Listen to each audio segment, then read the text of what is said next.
VHS copy. Okay, we're rolling. All right, this is an interview at the Buffalo and Erie County Historical Society, Nottingham Terrace, Buffalo. It is the 23rd of August, 2006, approximately 9 a.m. Interviewers are Mike Russert and Wayne Clarke. Could you give me your full name, date of birth, and place of birth, please? My name is Frank Moscovic. My date of birth is the 25th of February, 1922. I was born in Canonsburg, Pennsylvania. Okay. What was your educational background prior to entering service? I had just a high school education. Okay. Do you remember where you were when you heard about Pearl Harbor? Yes, I was in Syracuse, New York, working as an iron worker, December of 41. How did you hear about it? Say again? How did you hear about that on the radio? Or? I think it was by radio. Do you remember your reaction at all when you heard? Well, I kind of thought that at that time that I was ready to go into the service. All of us would have been ready to go to the service. Okay. When did you go into the service? From 41 to 1942, I was exempt from going in because I was working on buildings for the government. And in 1942, I gave up that exemption because I didn't want to work for the other foreman on the job. And so in November of 42, I was into the service, so to speak. Okay. Did you enlist or were you drafted? I believe I enlisted at that time because I had no job or anything. So Now, did you select the Air Corps? then I did the Army Air Corps. Why did you pick that? I thought maybe that was the best place to go. Had you ever flown before? No, never.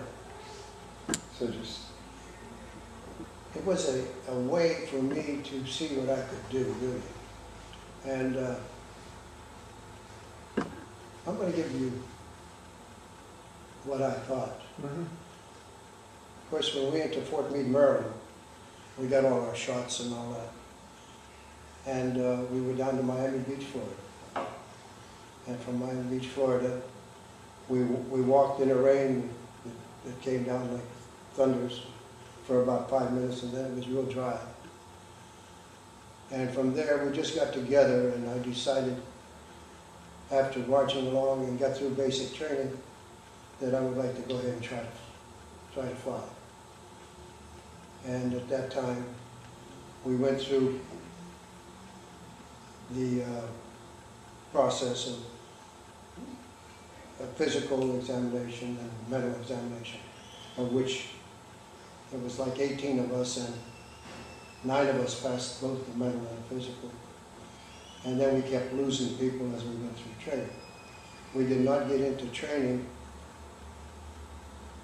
We went to Georgiana Hotel. We did not get into training for about another 3 months or so. So in 1943, we went to Montgomery, Alabama. From there, we started our paperwork, so to speak. Didn't do much flying there. From there, we went to Union City, Tennessee. That's the first time I was ever in an airplane. And began to fly. After 10 hours, I was checked out and flew a solo airplane. Now, what kind of planes did you fly at that time? That was a PT-13 biplane. Yes. Graduated from Union City, and we went to basic training, which was up in Newport, Arkansas.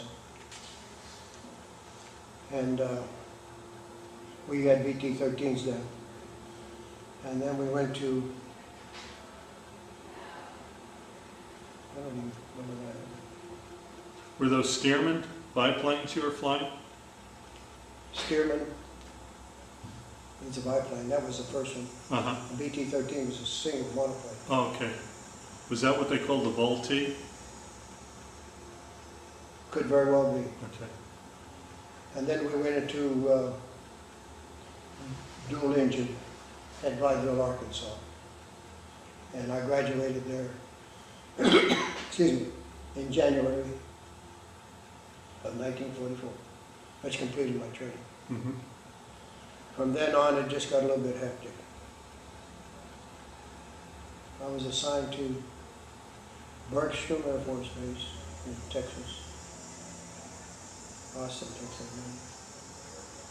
And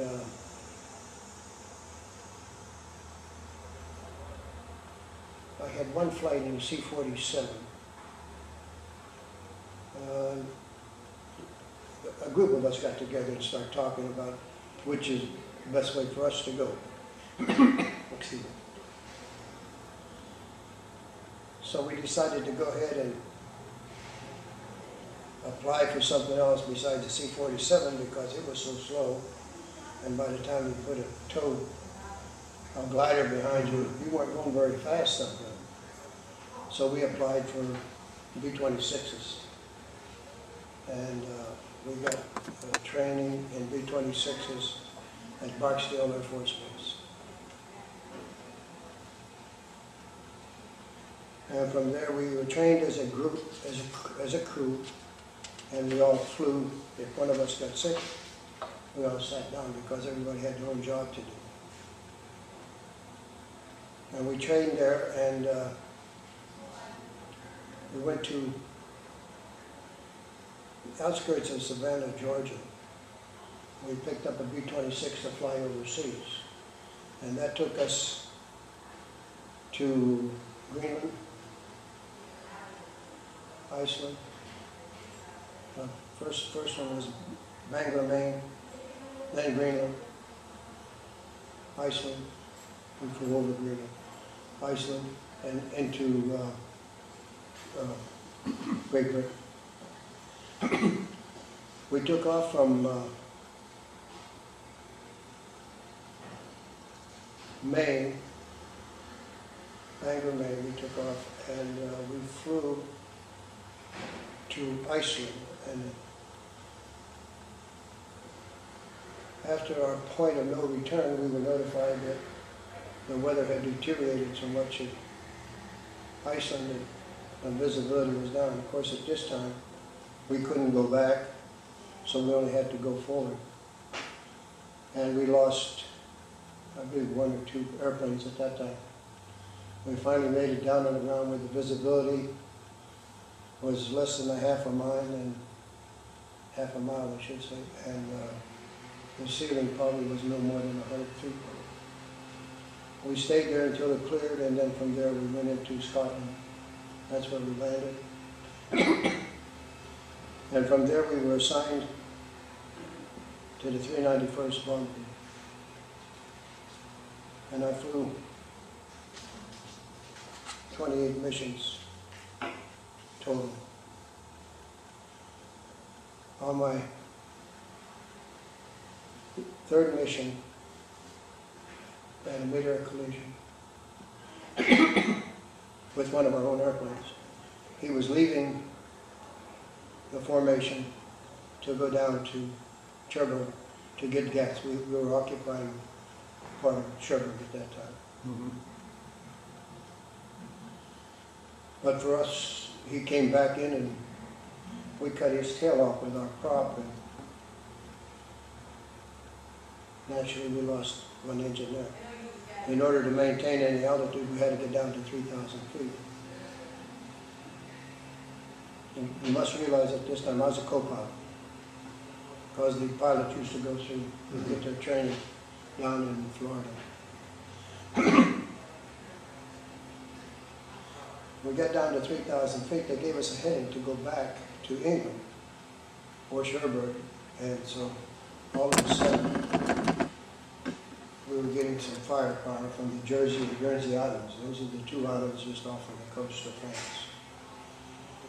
and they knocked out our other engine. Of course, it doesn't fly very well without any engines.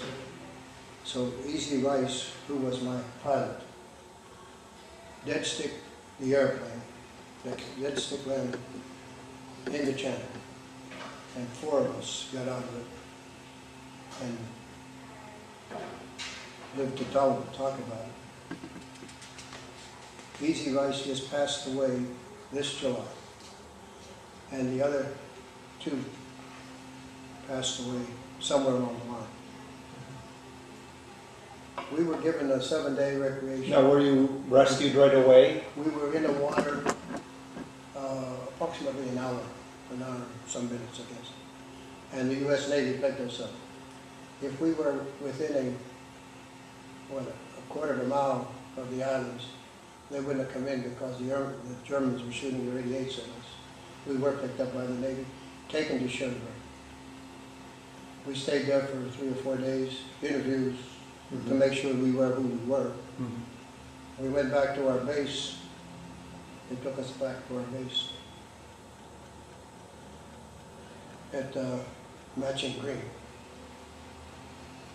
And there they gave us a 7-day leave and put us back in the war zone again. Now, what happened to the other plane? The other plane, as far as we could tell, just one guy got out of it, and that was the navigator. And I couldn't tell you because that's all the information we could get at that time. Now, your plane, was it named at all? It had a name, and we didn't know which one. There was 2 airplanes at the same time. 2 airplanes were lost, actually. And I don't remember. I didn't write that down, and I don't remember what the name was. I do have that someplace, but I don't have it written. Unfortunately, but that's the way it is.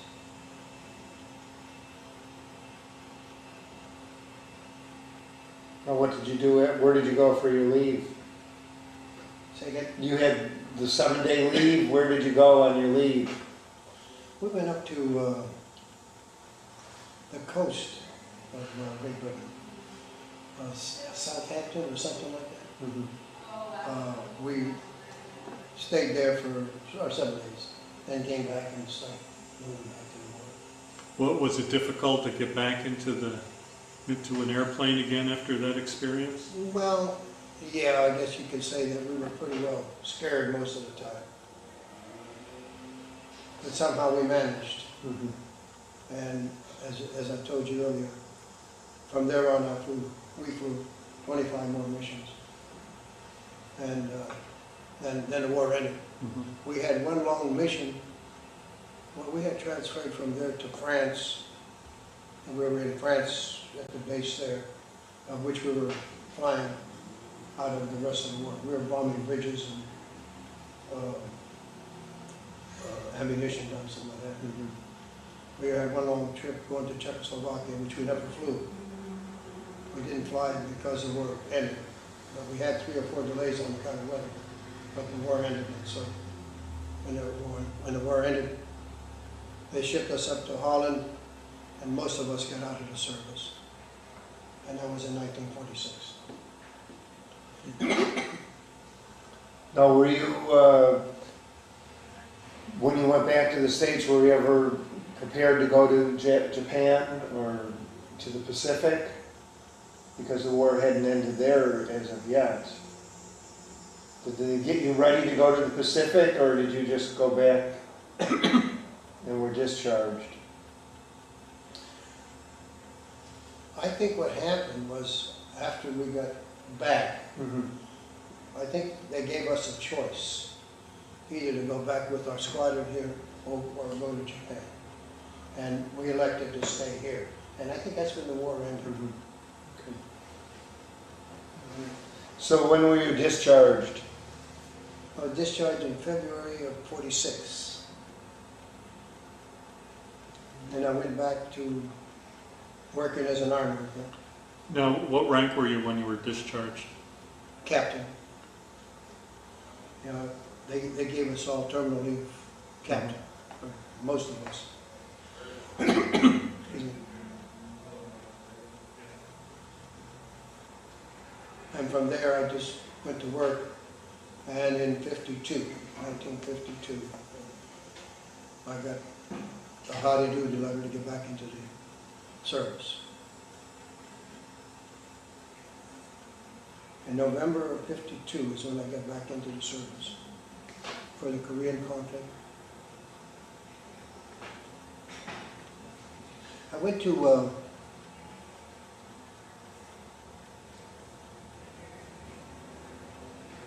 before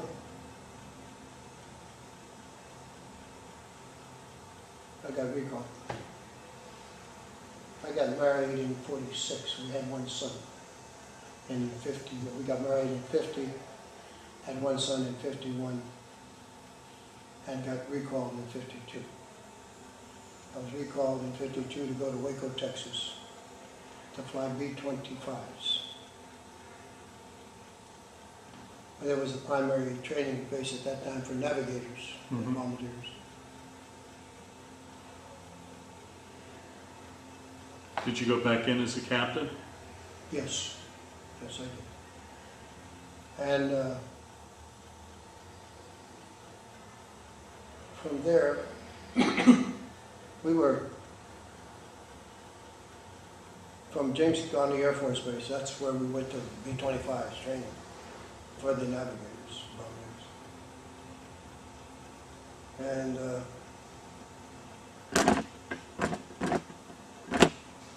I think that they were going to close the base down to training other pilots, or they were going to train other pilots. So what they did with us, they sent us to Clarke Air Force Base. And from there, we got checked out in T-28s, T-33s, jet aircraft.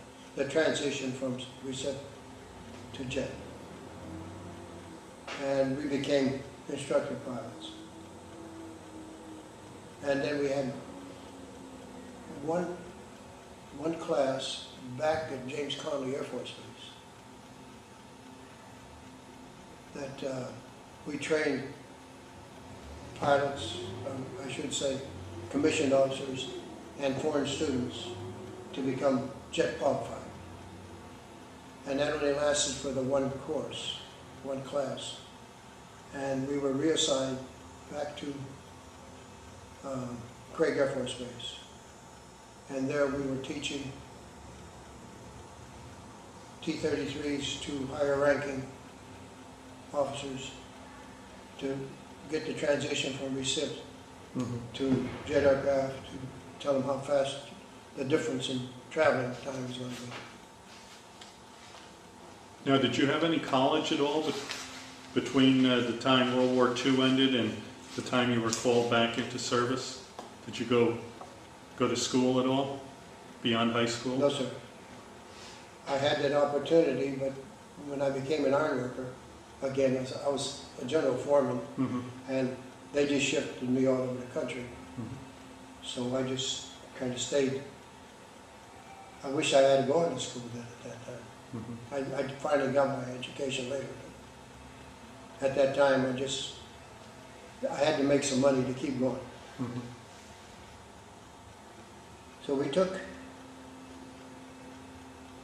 that training, and I stayed at Clarke Air Force Base for almost 5 years, instructing all types of officers from, at that time, from second lieutenants all the way up through colonels, full colonels. Then from there I went to maintenance school at Chanute Air Force Base for 9 months and got out of there, and then I was reassigned to Japan. And realizing that at that time I had something like 1,500 hours of jet flying, single engine jet flying time. When I was assigned to Japan, I was assigned to a C-124 outfit. They flew from Japan up to Korea, supplies and whatever. And I was supposed to get checked out of C-124s, and well, I didn't really like it because that was a little shaky and However, when the colonel asked me to go to the States to get checked out, Oklahoma, I couldn't very well say no, so I had to go and left my family back in Japan while I got checked out in C-124s.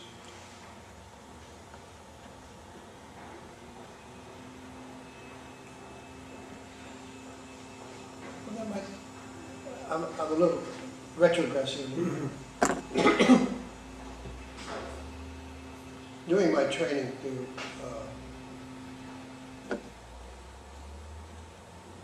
train the higher ranking officers, we used to have to go to Washington, D.C. every now and then. And most of these officers would get about 10 hours of flying time. And I had a full colonel that wanted to go to Washington, D.C., which is no problem. So we went to Washington, D.C., Andrews, and stayed there overnight and then came back the next day. But the next day, there was thunderstorms from probably 200 or 300 feet from the ground to 35,000 feet. A chain from Florida all the way on up to Maine. So in making out our flight plan, I said, I don't think we better go. So the colonel said, we can make it. You're in a jet airplane. The winds at 20,000 feet were around about 150 miles an hour in a jet stream. So I told him, I said, I don't think we can go, but if you think we go, we'll land someplace in around. He says, no, we'll make it. I said, okay. So we got in the airplane, got up there, and we weren't going anywhere. So we landed at Pope Air Force Base and still stayed there for 2 more days. But with these people, when you start talking about colonels and stuff like that, and I was a captain at the time, you don't say no too often. But anyhow, we got back to Craig, and the rest of the stuff was uneventful. A couple of the students hit with thunderstorms when they weren't supposed to, and lost their, got a little vertigo or something. Mm-hmm. But that all comes with the training. Okay, let's see, that's what I got here.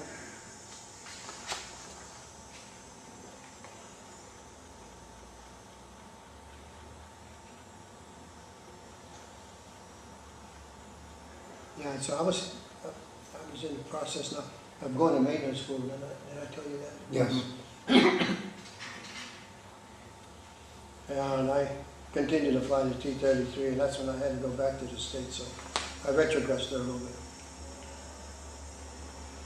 But you got to realize that going from Japan up to Korea, Seoul is pretty close to the DMZ up there. So the landing was to go up like this, like say on the northerly headed, then go this way, and then land to the south. Where the Koreans were also changing their frequencies. As we changed ours, they changed it to catch us and directed it. So the old saying was that if you didn't feel right about it, just head south, come back south. And that's what, many a time that if you didn't feel right, you just turn, then you pick up your own people. But I never encountered but one time that I can remember that I had to do that. Did you ever have any encounters with any North Korean jets or anything? No, sir. No? No, we were quite fortunate in switching our frequencies back and forth. Mm-hmm.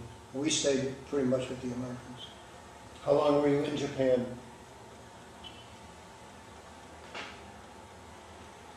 (1958) to 61. About 3 years. Mm-hmm. My daughter was born, I didn't tell you that, I had a daughter born in Selma, Alabama when I was there. And December the 8th, 1958, I had a number 2 son that was born. So I had 2 children that were going to be naturalized as Americans. And when the colonel told me to go back to the States, I had to go on. So I got checked out in a C-124, which was a good airplane. Shook and all that, but it still was a good airplane.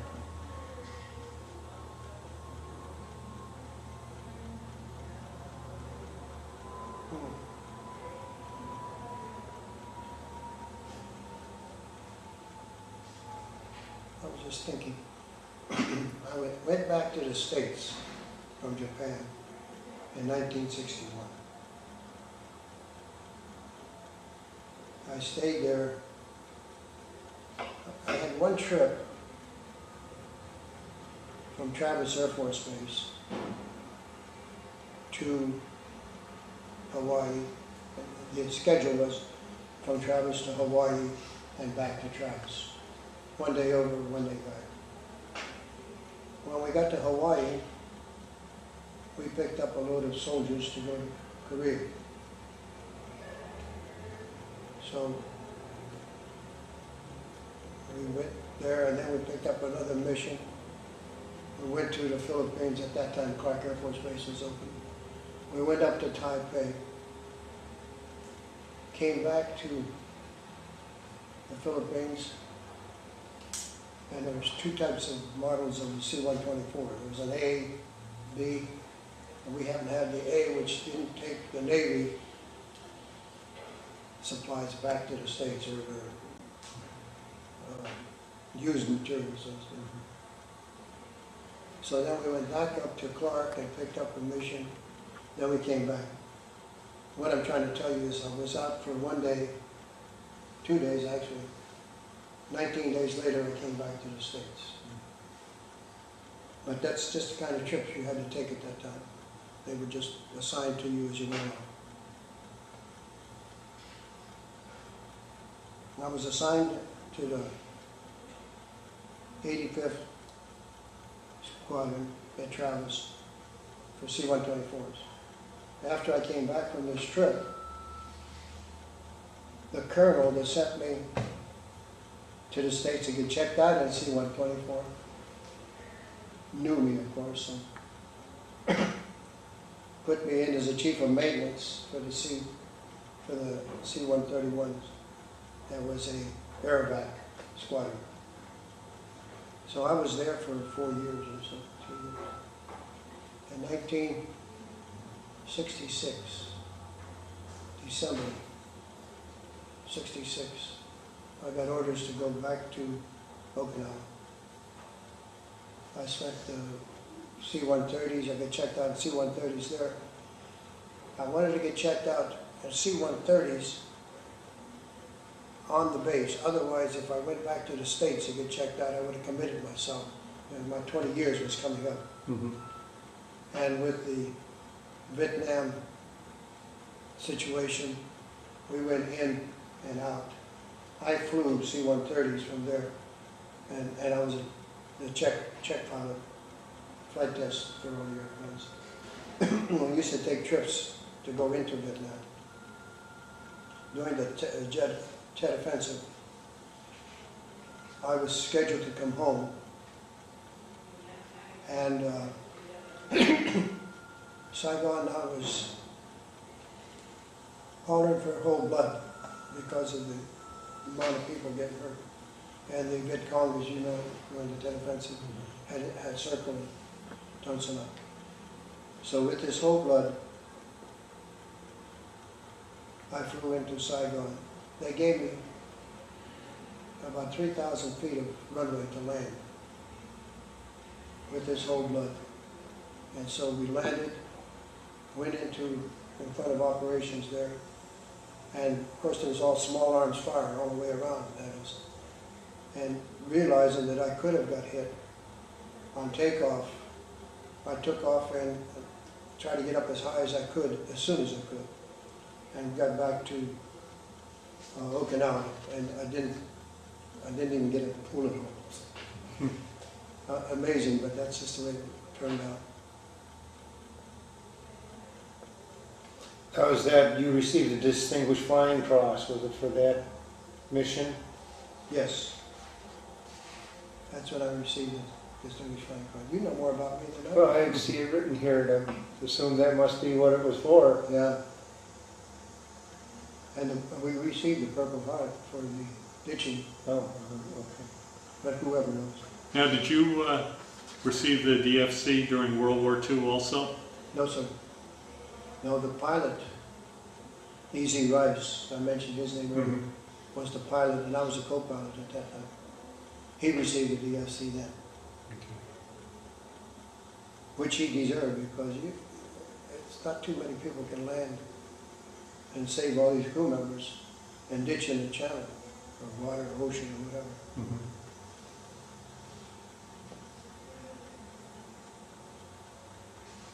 I went through a lot of this.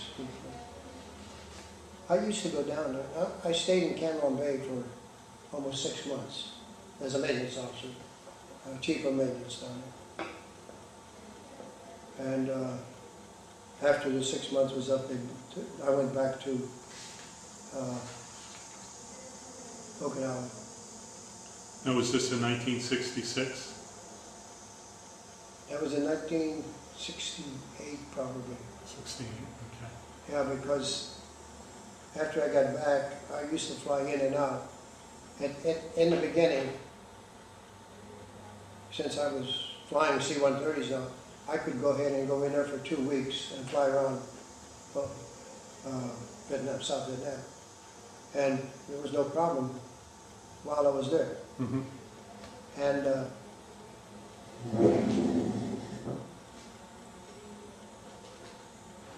what happened there, the colonel over maintenance says, I can't let you do that anymore. The most I can let you do is one week in, 1 week out. So they had a tough time scheduling, one pilot to go for a week. So it ended up, I would go in there one day and come back out the next day. Now, at that point, were you a major? Or, I was a major at that time. I received my major while I was at Travis with the Aeromed Squadron. Now, you retired a full colonel or Lieutenant Colonel. Lieutenant Colonel. I retired as a Lieutenant Colonel, but that was many a time when I figured that, it's time for me to get out of this man's service, because I was passed over. And I thought that I was doing a good job for the service. But these things happen. Some people did it better than I did, I guess. So they got promoted and I didn't. But I did retire, and my retirement pay is a Lieutenant Colonel. Okay. Now, you said you ended up going to college later on. Did you use the GI Bill? Yes, I did. When I got out of the service this time, I went to the University of Buffalo, and I got a job there. Not a job. I got a degree in sociology, and never used it, of course, but at least I can say I have a diploma from the University of Buffalo. You stayed with construction? Yes. I worked as an iron worker again. I didn't want my job back, and I already had too much supervision under me anyhow. So what happened is I just worked as a foreman for another, 10 years or so. Then I finally quit. At age 62, I just quit. Since then, I didn't do much of anything. Now, did you ever, right after World War II, did you ever use the 5220 Club? Never heard. It was like an unemployment. unemployment, $20 a week for 52 weeks. Oh, no. But right after I got out, I had a job waiting for me. That wasn't a problem. And even after my second stint, when I got out in '69, wasn't a problem because I had this job waiting for me. As an iron worker, no problem. I noticed here both your brothers served. You had two brothers that I served? had two brothers. One was in the Army, and the other one was in the Navy. And both of them got out and stayed out. And both of those are living. Oh. I had There were 6 brothers, 4 girls in the family. Out of the 6 of us, 3 of them were gone. And had been 2 brothers, or 3 brothers. The other one was the youngest one, and he's gone. He retired as a lieutenant colonel. Now, did you join any veterans organizations at all? Oh, yeah. I'm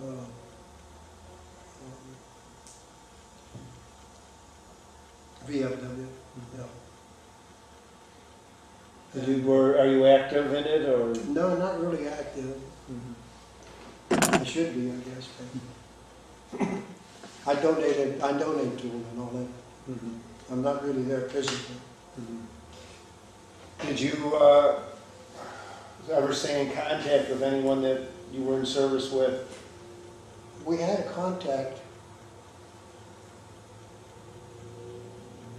with a colonel, a lieutenant colonel. He was in the same squadron as I was in overseas in World War II. I didn't remember him then, but with MOA, we got together, and I'm trying to think of the warrant officer's name.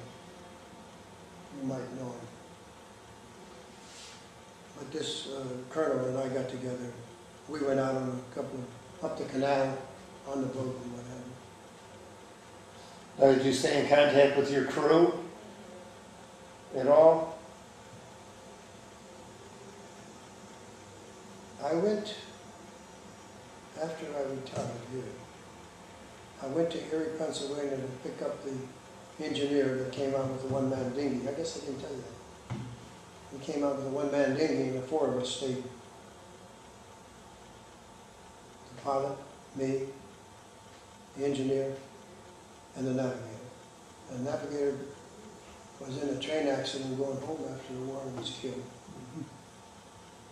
The engineer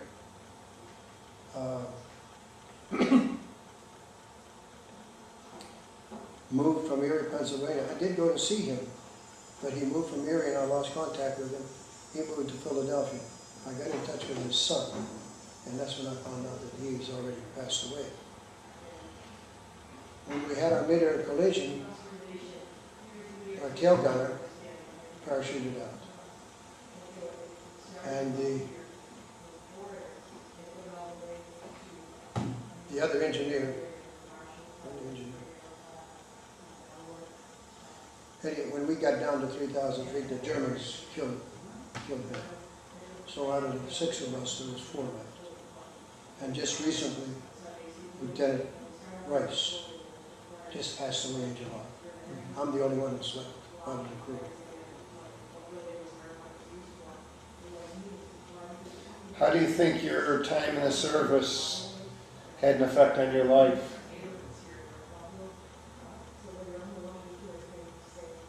Well, I'll tell you, it's improved me considerably. When I first got out of high school, and like many people who just got out of high school, you couldn't tell me anything because I already knew it all. And when I became the foreman over there, I found out there's people who knew a hell of a lot more than what I did.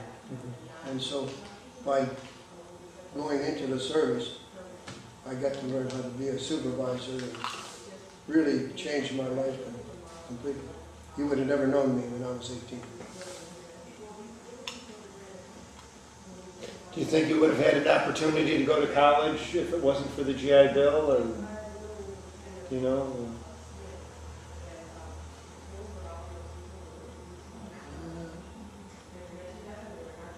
I wanted to go to college, and I probably could have gone had I taken up a couple of promises.